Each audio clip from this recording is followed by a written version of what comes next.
Welcome to Push Go, a podcast powered by Plum, where we highlight the defining moments that impact how we live and work.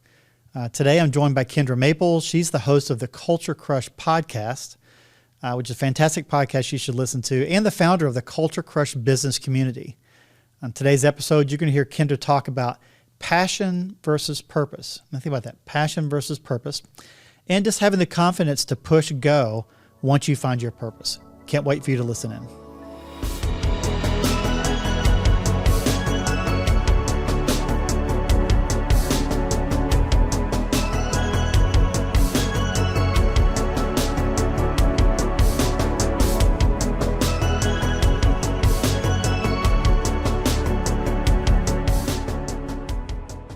Excited to have Kindra Maple with me today. Kindra, welcome. Hello, how are you? I've been so looking forward to this. This is really exciting. I'm so excited too. It's going to be fun. So, hey, just for our listeners, people are kind of tuning in, let me tell you a little bit about Kindra. So Kindra and I met, has it been a year ago, 9 months ago, in the podcast world. And so Kindra has this concept called Culture Crush. She's got an amazing podcast that you've got to tune into. And also kind of the Culture Crush business community that she's kind of coining and putting out there. So she's, it's amazing what she does from a culture standpoint. But I love her background, and we're going to get into it a little bit more later as we talk. But she started out with kind of this animal behavior background and did a ton of work in Reed Park Zoo in Arizona. Let's say in a San Diego Zoo, global. Yep. And so you were telling me that, hey, you work with animals and kids and veterans and elders, and animals and people aren't too different from they're all the same. We're going to probe on that but all the time you've been spending now with companies and leaders and strategic pieces and teams. So we're going to get to that later too, to talk about what you're doing today and how you help teams and leaders and really people work through their culture. But I want to make sure when we talked about Kindra outside of work and we get into this paddleboarding, but I want to know later about the most difficult Spartan race you were in and kind of the key obstacle, because I know you're a Spartan racer, so that's going to be really, really cool. And I saw a fun fact that we were talking earlier, that not only are you coming up on your second anniversary of your podcast, but you had over 1 million views your first year. I did, by the 1 year mark. It was craziness. That's unbelievable. So that's just a little bit about you as we start, talking through this. So hey, let's start from the beginning. Let's talk about Kindra getting into the work world. How did it all begin? Into the work world. Well, you kind of hinted at some of it. So my background is actually in animal behavior and husbandry and training and that sort of thing. So as a kid, I was super passionate about animals. I was that kid that wanted to save every animal and save the planet. And so I started young, volunteering and working in a zoo. You mentioned I worked at the zoo in Tucson from volunteering for like 10 plus years, and then worked at the zoo in San Diego. And favorite animal? Favorite animal.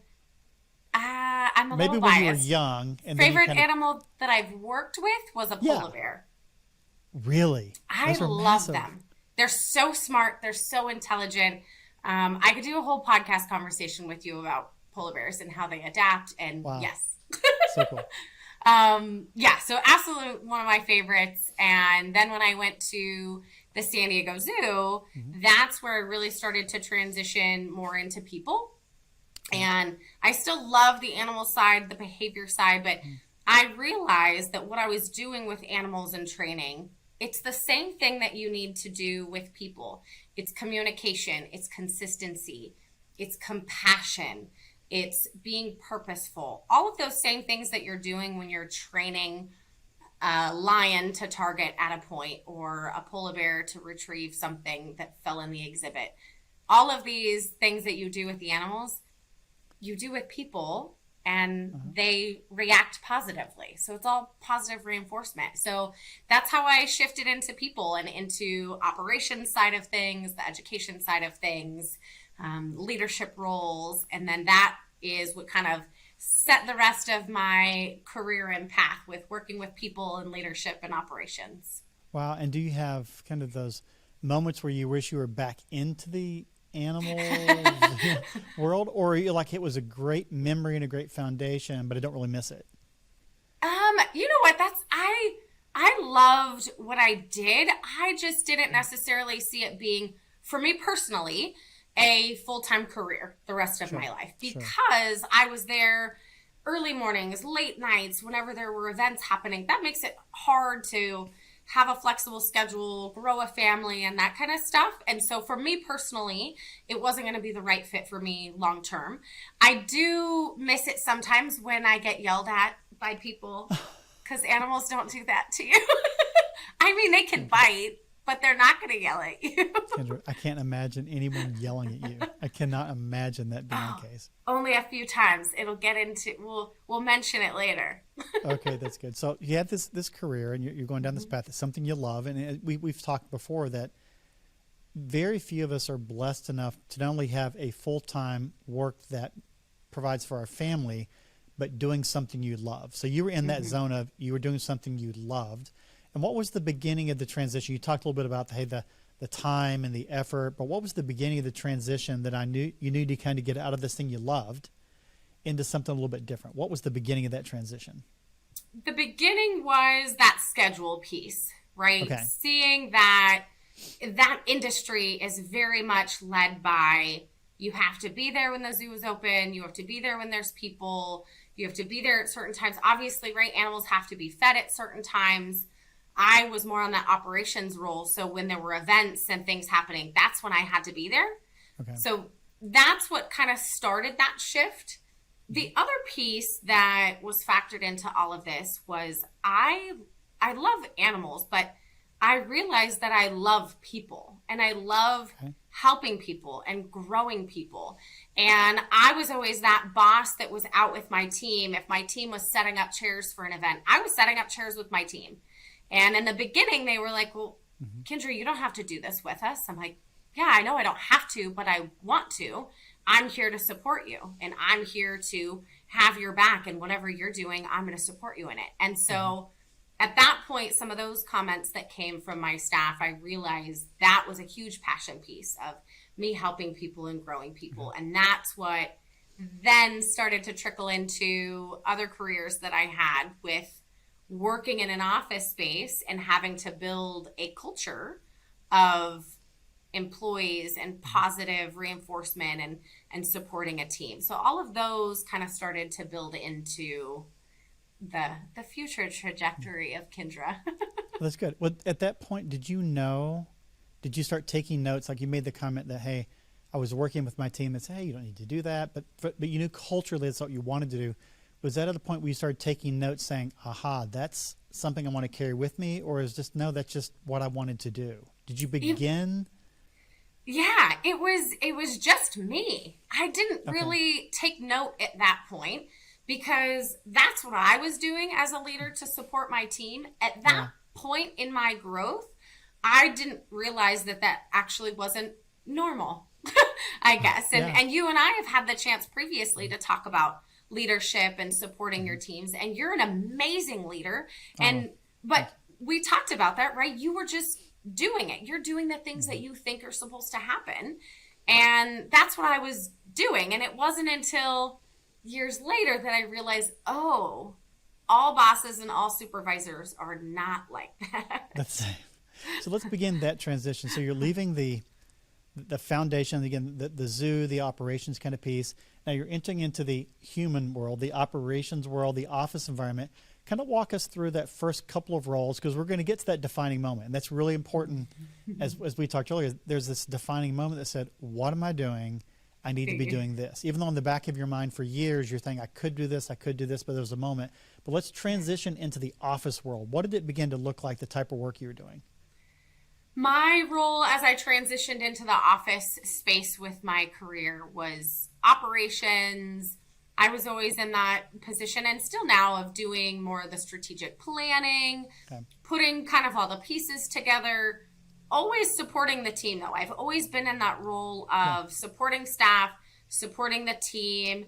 And then I started to kind of end up in the role of, I've been called like the Sunshine Committee and, the company cheerleader. I started to end up with those fun titles just in addition to my job, because I was the one that was noticing it's somebody's birthday or anniversary. And so I kind of just started to pick up some of those pieces while I was doing my day-to-day job of operations management, strategic planning, business development, those sort of roles. So that was coming natural to you, and you could see it. You were that evangelist. You're the person that's representing the people and keeping the culture going. But all this is kind of building, right? So it's building, and you could see the culture piece, and you talked about bosses coming in and out. So as you're looking at that office environment, and again, you love the people, because as we talked to multiple folks, the people's normally not the issue. It's it's the people. It's not those people. It's those people.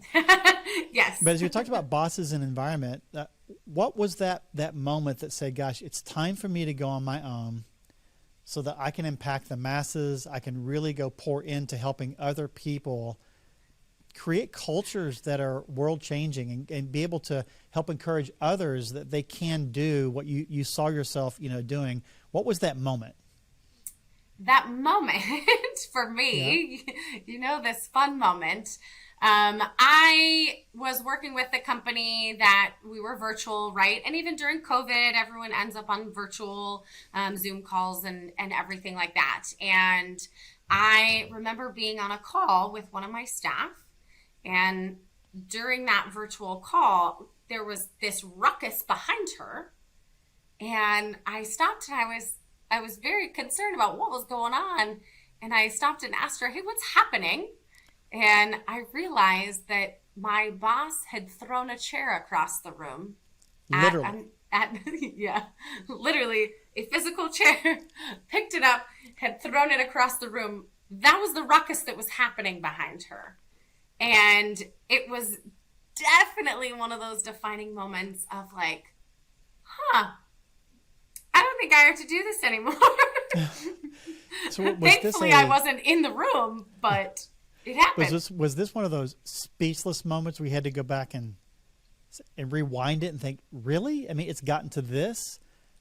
Or is this one of those moments where you're like, nah, totally get it. It was just the straw that broke the camel's back. What kind of moment was that for you? Ooh, it was both, because I knew I had already known that I needed to shift into a role that was a better fit for me, to be able to support people a little bit more. I was already ready for a new challenge. And then this happened, and it was just one of those like, I think I need to transition out of this now.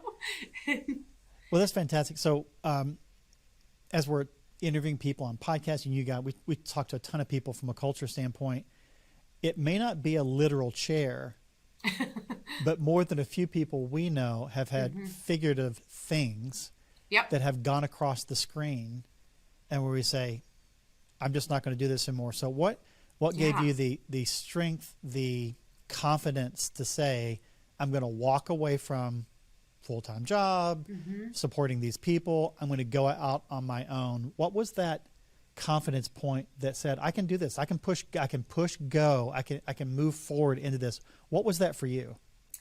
It was actually a person that probably pushed me the most. So when that happened, there is a gal here in Phoenix where I am. There's a gal in Phoenix that runs a studio, and it's called Business Radio X. And they are a studio that brings in hosts to do podcasts that are all based around different topics that align with business. So there's one that's project management, one that's finance, one that's, construction, what's up and coming in the state of Arizona, all kinds of topics. And this particular gal, Karen Nowicki, I had worked with her in the past, and she knew me really well. And I told her what happened, and she said, well, it's time for you to do what you need to do and take advantage of the background and the experiences that you've had. Because I had other scenarios happen with other bosses. I mean, I've gotten screamed at and all kinds of other things, right? But maybe not that main defining moment. Right. And she really helped bring light and said, this is your chance. And she said, why don't you start a podcast on company culture? How hard and I was right. And I was like, start a podcast. I was like, that's cute. Like, you're supposed to say that. Like, that's her job, is helping people start podcasts. So when she said it, I kind of was like, meh, like, that's a cute idea. And she was like, no, really, we had this podcast in the past that was focused on company culture. We haven't done it in a while. Nobody on the on the station in our studio does this. Okay. Why don't you do it? And I really was like, that's a cute idea. Like, I didn't really grasp it and jump into it. So I let it settle and I let it simmer for a couple of months, as I was obviously looking for another job at this point. And then I thought, okay, I can do both of these things. I can get a new job and I can start this and see how this goes. And so I'm a planner. So I planned everything out with how it was going to go, the topics, the conversation, the graphics, everything. And we pushed go and we did it. And I am so thankful for Karen, because she really was that person to be like, hey, just do it. And I was like, really just like, this is your job. You're supposed to tell me to do it. But at the end, and we're not at the end, we're just at the beginning of all of this, but I can truly see that that is what had set the pathway. And now I fully understand what my purpose is in all of this. My purpose, from all of the experiences that I've had, good, bad, ugly, my purpose now is fully supporting companies and people in building good cultures. Okay. So if you're having coffee with someone today and you were trying to explain why they needed a Karen Nowicki in their life, tell us a little bit about that relationship. Was it a mentor, or was it a friendship, or was it just business? You just engaged a little bit in business, because that's a lot of trust to really listen to someone, and someone really has to know you, because you just don't randomly say, start a podcast. I mean, it doesn't work. So tell us a little bit about that relationship. You're having coffee with one of your friends, and they're going through the same moment. They have their version of a chair that flew across. It's the defining moment.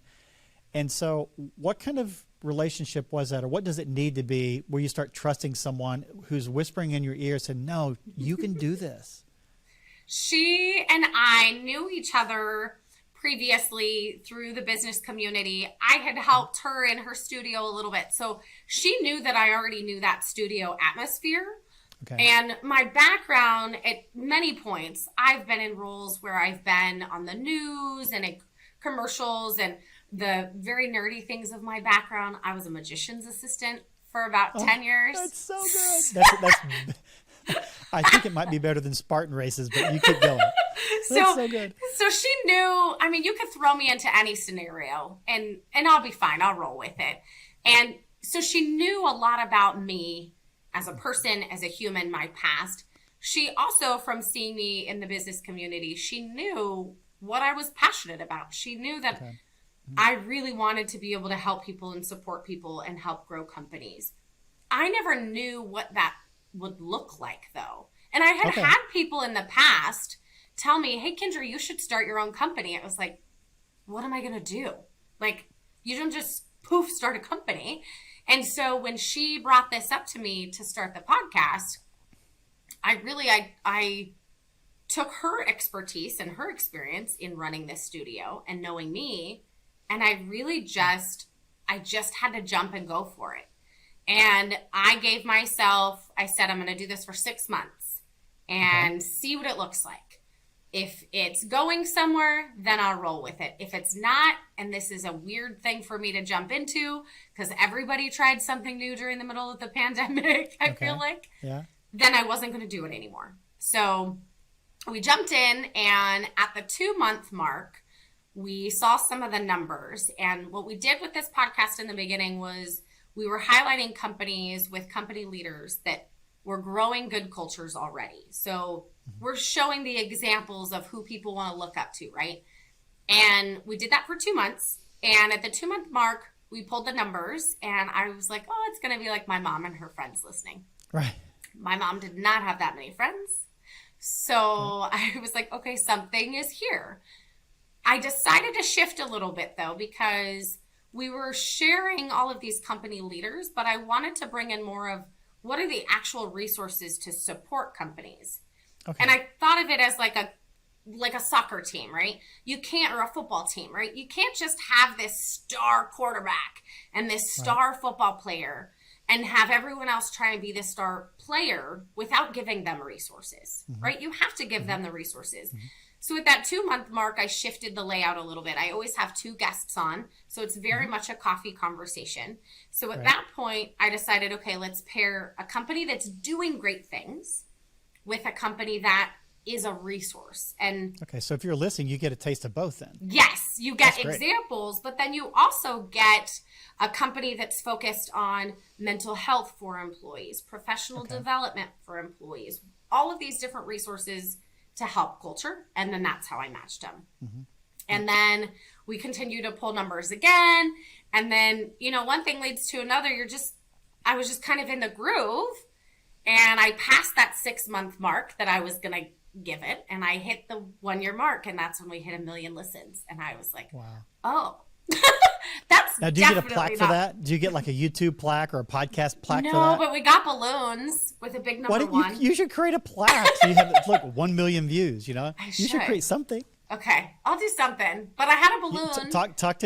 Talk to Karen, and you guys need to create a 1 million views. 1 million plaque. Yeah, or a 1 year, 1 million. Yeah, I had a big balloon. But yeah, I definitely knew that my mom didn't. I don't even think if my mom sat with the shows on repeat, she could have gotten that. So I knew at that point, okay, this is what I have to go with now. Okay. But there's that parallel path. So you're talking through, you really are starting a business. So the business is more than just, I'm just doing this podcast. Yes. Because there's a, hey, I'm pushing it out so I can teach and I can give back, and it's going to help your business. Let's talk about the other part of your business, because it's not just that one piece. You have a real company to run. You have real clients. Not that podcast isn't the client piece, but speak to that as well, because that also takes some confidence to say, I'm going to make a go to start my business. So what was that like? That transition happened actually by people coming to me at first. Okay. So folks were coming to me, guests were coming to me. I don't in most cases have to look for guests for the show anymore. All of these introductions were starting to happen. And then I realized we had a whole year of bringing companies on that provide resources. So now I have them all, and it clicked to me. This is my purpose. I've always been that connector and that supporter. Okay. And now I have all of these companies that act as a resource. And so it was, okay, now how do we make this connection really happen to help companies? And then companies started to come to me and say, hey, Kindra, we could really use some help in this area. Do you have a resource? And other companies would come and say, hey, we don't even know where we need help. Can you help us assess this? And that's truly where the company was building from, was realizing this is something that people need. And at that point it clicked of, okay, I can start a business out of this. And so now the business itself is, we are a hub for all of those resources that have to do with improving company culture. So when companies are really struggling, or maybe not really struggling, but they just want to improve, and they're Googling online, there's really no one place to Google for resources. A lot of these different companies are very secluded with what they do. You might be able to go, you might be able to go to one company and get some consulting help for your company. But then what if they say, oh, you really need to work on supporting your employees with mental health? It ends there. It doesn't go anywhere. So then what resource, right? So now we're becoming that hub. So when people are really trying to improve their company culture, they can go to one spot, and that's where all of the resources are. And we just continue to add to it now. Okay, so when you say we, who is we? It's me. But I say we because that's just in my nature, right? Sure. I do have a couple of folks that work with me on the content side and the graphic side and all of these other resources. We partner hand in hand. So the office that I'm sitting in right now, I mentioned to you before we started, this office belongs to a gal who owns the company called Mother and Founder Co. It's a company that is all about resources surrounding small business growth, primarily ones that have a female business leader, maybe balancing, kids as a mom. So we actually partner with some workshops on company culture. She does more of the value side, and then I do more of the deep dive on what are the other areas of culture we need to improve? So all of these resources, that's why I say we, because I'm just the connector piece, but I'm connecting to all of these other companies and resources and the other experts, not just me, but everybody else that's out there. Well, I can see the expression on your face. It looks like you're in a zone. I mean, are you at this point in your life, are you in the sweet spot? Are you in that zone that says, I am really serving out my purpose. I really am living out my values. And you get up in the morning and we all have work to do, but are you at that point where you're like, wow, this is really where I need to be? I am. And I didn't think. That's so hard to find. It's so crazy to think hard that to find. Even like 3 years ago, I was just doing my job, trying to help people, but I was passionate, but there's a difference between passion and purpose. And now with what I'm doing, this is very much my purpose. And like you said, I'm excited about it and I love it. And however I can bring in the resources and help companies, this is definitely, for the lack of better words, this is my jam. This is what I'm supposed to be doing. That's so good. And I love that passion versus purpose. And again, that's hard for people to understand, is that you can be excited about something, but the next day go to something else and be passionate the next day. But that purpose is like, no, I'm getting up in the morning. It's what I do. And when I'm having coffee with someone, I'm engaging. That purpose piece kind of comes in. Mm-hmm.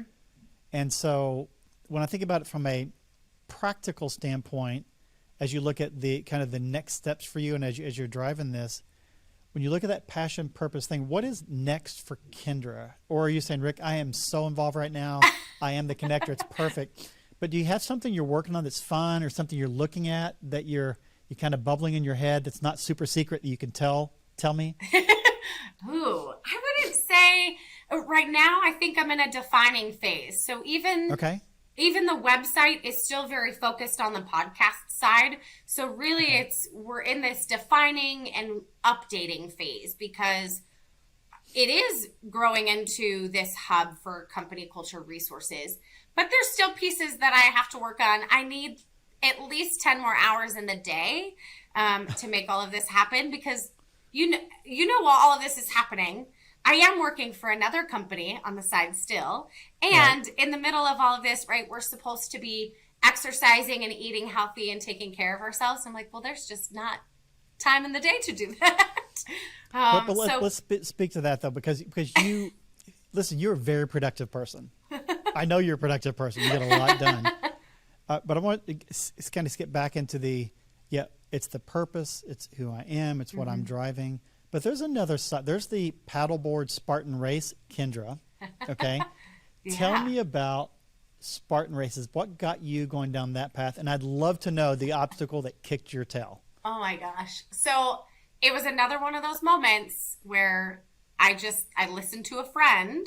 I had a couple of friends that were doing Spartan races, and I was very intrigued, and I always asked questions. And I was that person that was like, well, I'll train and I'll do one later with you guys.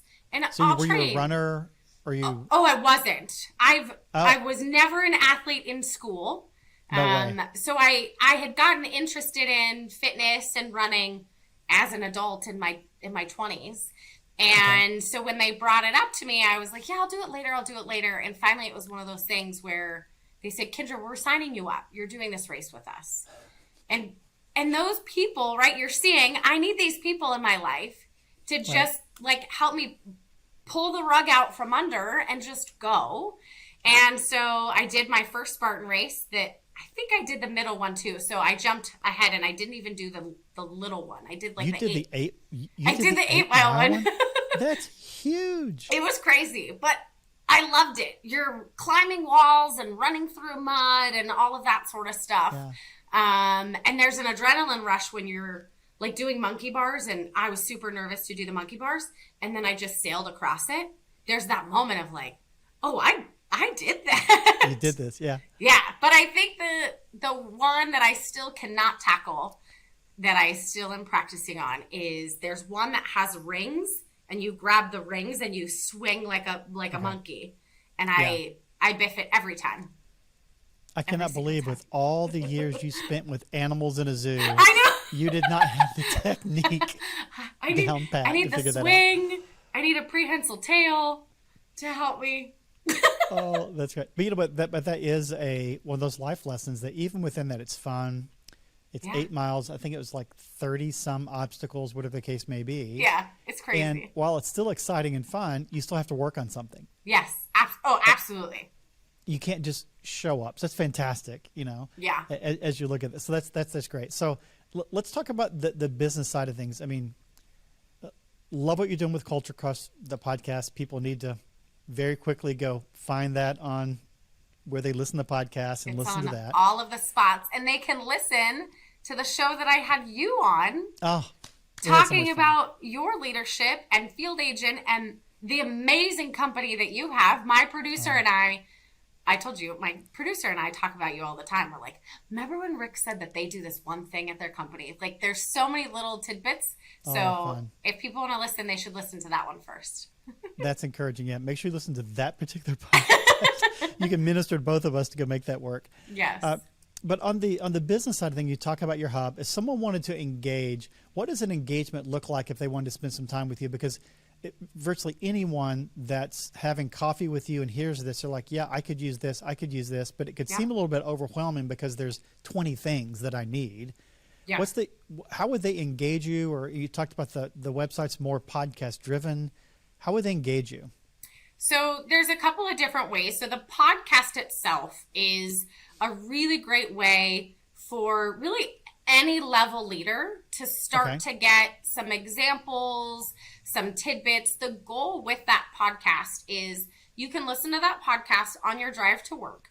By the time you get to work, you have listened to Rick and Ken Smirts from a company, Zealous, and Nancy from Catholic Education Arizona, and Andy Shirk from ESI. You're listening to these amazing leaders, and you're listening to the examples of what they're doing and what they're implementing in your workplace.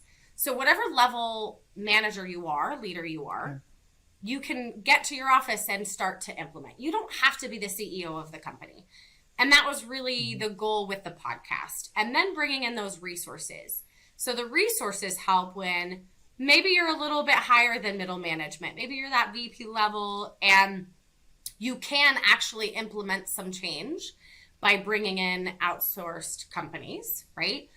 And so that interaction starts with me. We can do that two ways. We can have the conversation and I can go in and I could do an assessment to see out of all of the things that your company is doing, where do we need to hone in on? Okay. And we can see that. Like I said earlier, an example could be maybe you're doing all of these phenomenal things, but your employees don't feel like you're telling them thank you, or your employees don't feel that real appreciation. We have resources that you can implement to start that.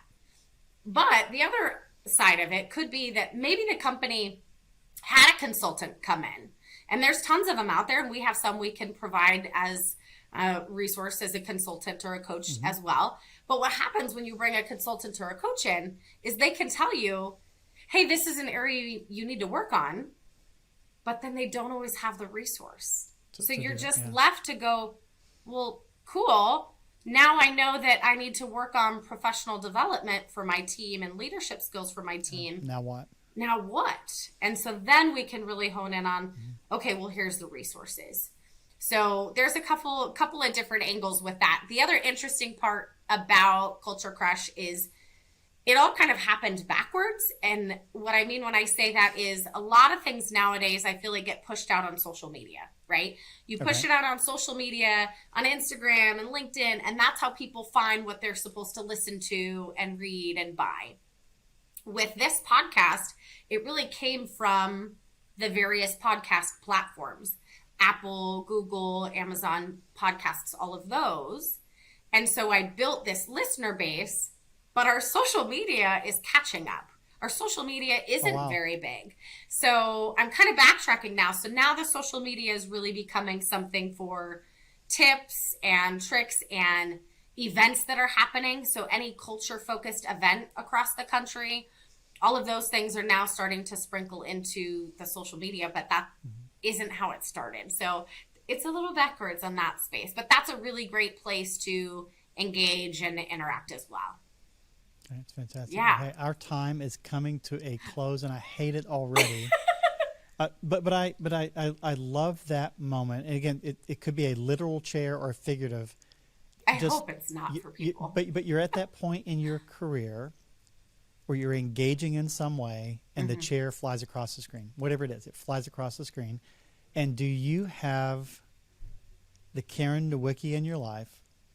Do you have the passion you've been thinking about prepared so you can go push go? And Kindra, you've been a great example of exactly what to do. So thank you so much for coming in today. Thank you. I'm so excited that I get to be on your show and highlight you. You can guarantee that we'll share all of this on our Culture Crush platforms too. I love what you're doing, and I love that you're sharing these examples with people, because that's how we learn, and that's how we get that confidence, is other people listening and going, oh, well, that guy did that. I could do this too. Yeah, it's great. All right, thanks again. Kindra, we'll see you. It was fantastic having Kindra Maples on the show today. If you like what you heard, you can find more stories just like hers on listen.plumshop.com.